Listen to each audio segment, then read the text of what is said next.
wanted more power. Arcade-like four-dimensional graphics and 15-channel stereo sound. Neo Geo. There's no stopping us now.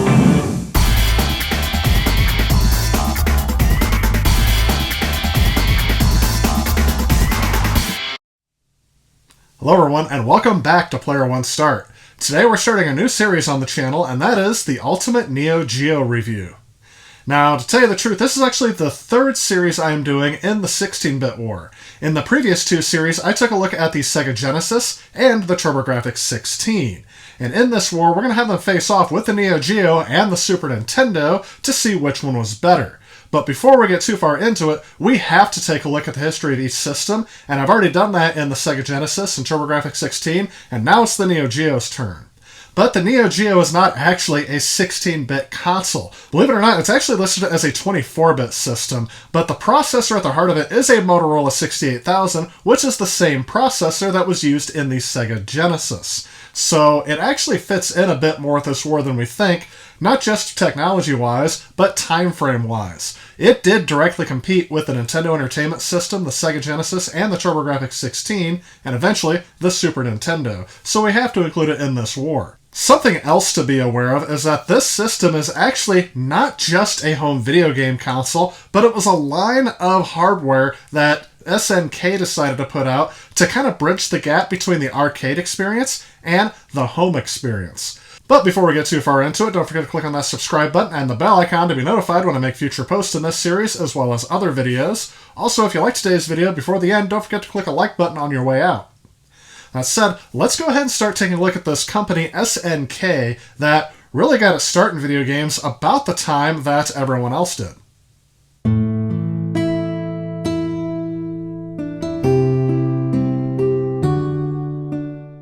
In July 1978 in Osaka, Japan, Akechi Kawasaki set up a new company called SNK Electronics Corp. SNK was short for Shin Nihon Kikaku, which roughly translates into New Japanese Project. The company's initial purpose was to design and produce software and hardware components for a variety of different business clients.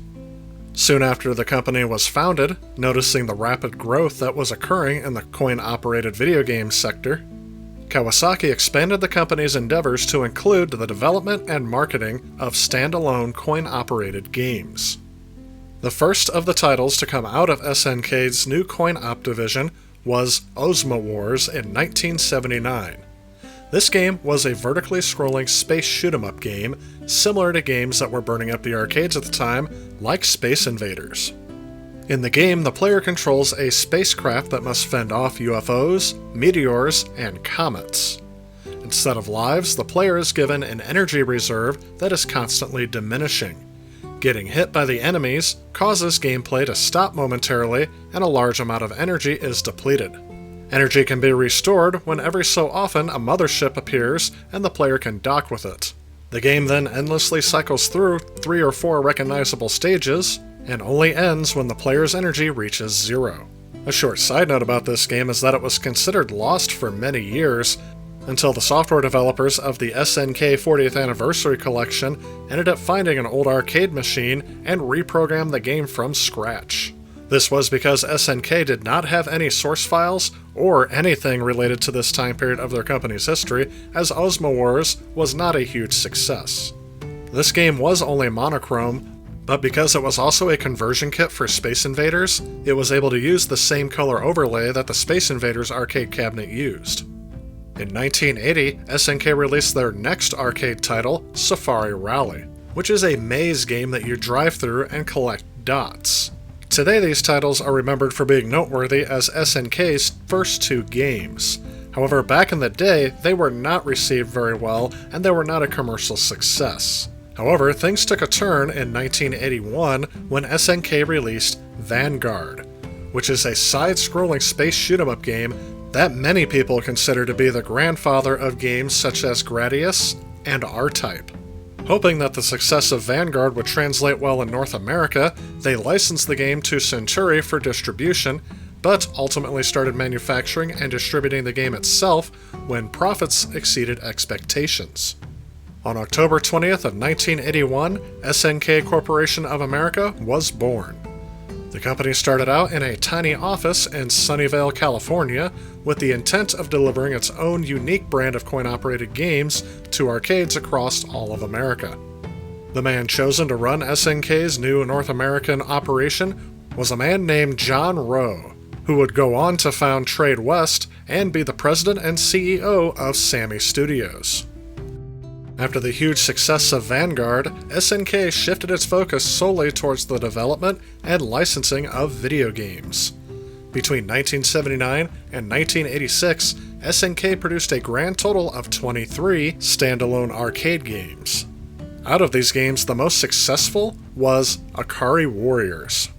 Released in 1986, gamers rushed to the arcades to experience the new style of shoot-'em-up, which took you out of the worn-out space shooter theme and put you in control of mercenaries battling it out against enemy soldiers in a jungle setting.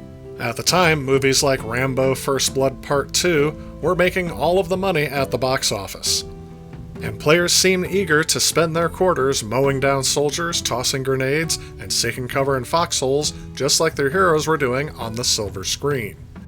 Evidence of the game's popularity can be seen in its many ports to the Atari 2600, Commodore 64, Commodore Amiga, NES, and other game consoles, along with 2 sequels. And although SNK had established itself in the arcades as a major player, many gamers would first become aware of SNK in the later 1980s when its games began to appear on the Nintendo Entertainment System. Executives at SNK realized that even though they were making good money in the arcades, there was definitely good money to be made on home systems as well. However, in the early part of the 1980s, the biggest barrier to entering the home video game market was the video game crash in 1983. Many of the major players were going bankrupt or shutting down their doors, and the game systems at the time were not really capable of producing an arcade game experience. However, this began to change with the introduction of the Nintendo Famicom in Japan and the Nintendo Entertainment System in the United States. Unlike games on previous systems, games on the Nintendo Entertainment System were able to get much closer to the arcade counterparts, and even spurred SNK to develop games original to the system. Even though the Nintendo Entertainment System would be much more powerful than the systems that preceded it, there were still limitations to what the home console could provide. Taking a look at the arcade version of Akari Warriors versus the NES port, you can see some of the sacrifices that had to be made because it is running on much less powerful hardware. First off, you'll notice that all blood is heavily censored in the game, and that's not necessarily a technical limitation, although I'm sure that helps that they don't have to animate all of that blood, but it was mainly a censorship practice that would mainly affect all Japanese games that transported over to the United States. The first, and I believe most obvious, graphical sacrifice they had to make was the number of enemies on screen are greatly reduced. Even still, when there's more than 3 or 4 enemies on screen, you'll notice that they start to flicker in and out. That is mainly because all of the characters on screen are drawn using sprites, and there's a limit on the NES on how many you can have on a screen, and an even smaller limit on how many you can have on each scan line on your TV. To get around this, a lot of software developers would make the sprites flicker in and out when the sprite limit was reached. But when you look at the arcade counterpart, there is almost no sprite flickering visible to the player. The characters and backgrounds are also much more detailed on the arcade version, as there's also a color limit on the Nintendo that is much more restricted than on the arcade hardware. However, despite these limitations, players were quite pleased with the results, and the game was a huge financial success for SNK. Due to the financial success of their arcade ports, and seeing an opportunity of making quality titles specifically from the ground up designed to run on the limited hardware, SNK started developing titles specifically for the Nintendo Entertainment System. 2 games that came out of this effort were 1989's Baseball Stars and 1990's Crystallis, which was known as Godslayer in Japan. Baseball Stars captivated players with its franchise-style hiring and trade features, which was a novelty back at that time.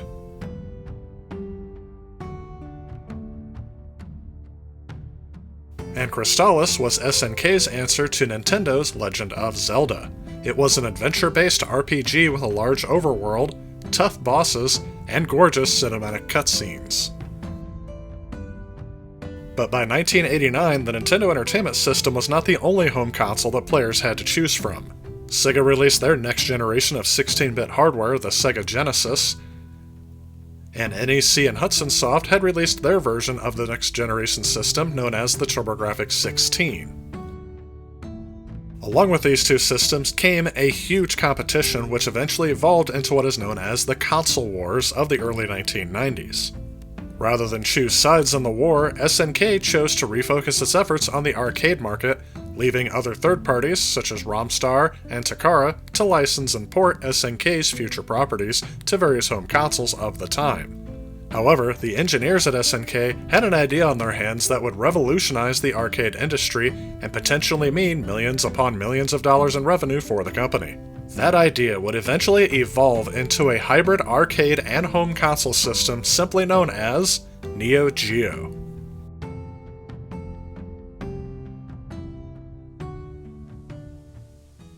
So, probably like many of you out there, I first heard of SNK in their releases on the Nintendo Entertainment System. In fact, if you look over at my shelves here, you can probably spot at least one or two of SNK's titles on there. The strange thing is, when I was doing this review, I actually forgot about all of the games that I had on the NES, and I decided to go back through and play a few of these because it's been a while, and I honestly fell in love with these games all over again. So if you haven't played the games on the Nintendo Entertainment System, I definitely recommend giving those a shot. Some of them are included in the SNK 40th Anniversary Collection, which is out now, at least for the Nintendo Switch as of the making of this video, but I think playing them on original hardware, as with any game, provides a much better experience. Before we continue with this system, it is important to note that we're going to split off into two separate pieces of hardware. But the main focus of this review is going to be on the Neo Geo Advanced Entertainment System, or AES. This was the home console that SNK released here in North America and in Japan that would bridge the gap between their arcade machines, which was called Neo Geo MVS, or Multi-Video System. In the next video, I'm actually going to talk about the MVS a little bit and how it got developed, as well as the AES, because the AES was actually designed for something different than it ended up being. But that's going to have to be something we address in the next video. For now, I want to thank you all so much for watching, and I will see you all in the next one. If you like this video and you'd like to help out with future projects on this channel, please consider supporting me on Patreon. Also, if you enjoy the content of this channel, please remember to click on this subscribe button. Again, I want to thank you so much for watching. I'll see you next time.